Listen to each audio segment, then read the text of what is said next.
Sebelum kita mulai mata kuliah kita hari ini tentang motivasi beragama, apakah kira-kira sudah bisa kita mulai? Bisa. Baik, pada tentang motivasi beragama. Motivasi beragama ini yang mana setiap individu pada dasarnya memiliki kebutuhan dasar akan motivasi. Abraham Maslow menjelaskan ada 5 tentang kebutuhan dasar motivasi seseorang. Yang mana kebutuhan yang pertama adalah motivasi akan kebutuhan fisik. Lalu yang namanya membutuhkan motivasi dalam hal kebutuhan fisik, baik itu secara finansial, kebutuhan makan, tempat tinggal, dan lain sebagainya. Namun secara Islam, di dalam kehidupan kita sehari-hari, motivasi beragama ini sangat penting sekali. Disebabkan apabila kita tidak memiliki motivasi dalam beragama, maka kesiapan kita sebagai individu tidak akan dapat menerima tantangan dan permasalahan yang terjadi pada kita. Setiap individu yang motivasinya kuat dalam hal beragama, dia akan cenderung lebih mampu mendekatkan dirinya kepada Tuhan. Beda halnya dengan orang-orang yang tidak memiliki motivasi beragama yang baik. Apabila ditimpa musibah, menghadapi permasalahan, mereka akan menyalahkan diri mereka. Bahkan yang lebih parah lagi, orang-orang yang tidak memiliki motivasi dalam beragama, mereka akan cenderung menyalahkan Tuhan mereka. Kenapa sih Tuhan kok saya saja yang diuji seperti ini? Kenapa terjadi seperti itu? Karena kurangnya motivasi beragama pada diri mereka. Jadi sebagai pribadi yang baik, ketika kita ingin memiliki kesehatan mental yang baik, maka mari sama-sama kita tingkatkan yang namanya motivasi beragama pada diri kita. Banyak sekali faktor yang dapat mempengaruhi motivasi beragama ini. Yang pertama adalah pola asuh orang tua.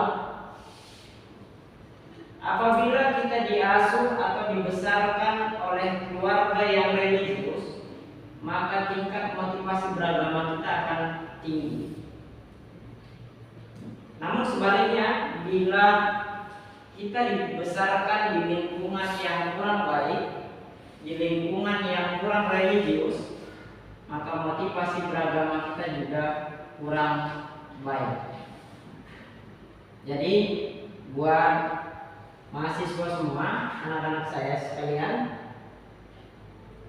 mari kita tingkatkan motivasi beragama kita agar kita mampu menghadapi segala permasalahan, segala tantangan yang kita jalani saat ini.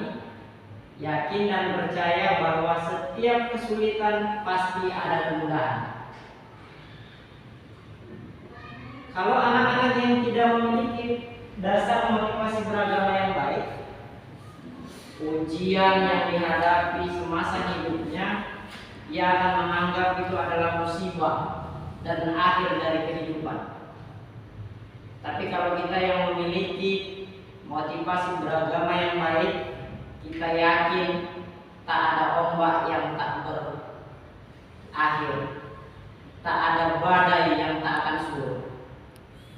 Oke? Kemudian motivasi ini banyak sekali dapat kita temukan di lingkungan kita.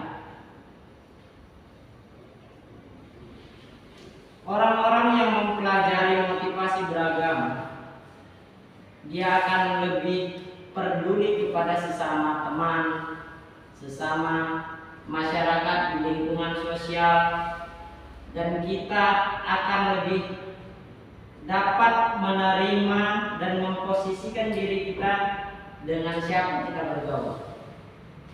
Kita tidak akan membeda-bedakan, saya agama Muslim, kamu agama Kristen.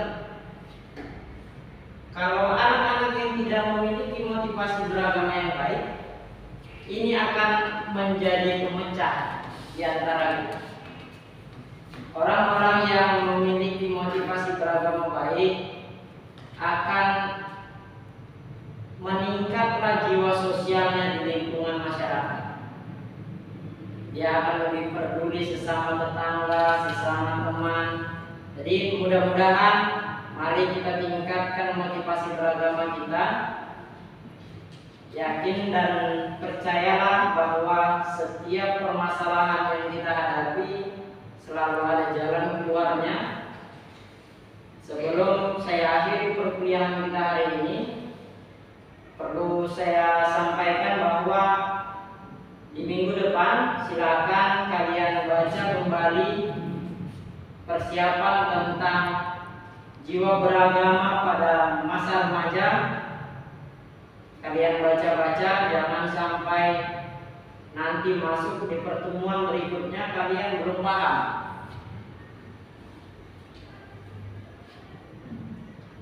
Jadi bagaimana, ada yang mau ditanyakan terkait tentang motivasi beragama ini? Oh iya, silakan. Itu kan ada dituntut aktualisasi diri. Contohnya itu apa? Oke, terima kasih, baik sekali. Jadi kebutuhan aktualisasi diri setiap pribadi manusia secara alam bawah sadar memiliki dorongan ingin mendapatkan pengakuan, ingin menunjukkan ini loh aku bisa lebih hebat dari teman-temanku yang lain, ingin membuktikan kepada orang-orang bahwa dirinya lah yang terbaik. Bila kita kaitkan dalam kajian keislaman, orang-orang yang selalu memiliki ekspektasi dalam hal aktualisasi yang tinggi, apabila ekspektasinya tidak sesuai dengan apa yang terjadi, dia akan cenderung lebih mudah putus asa.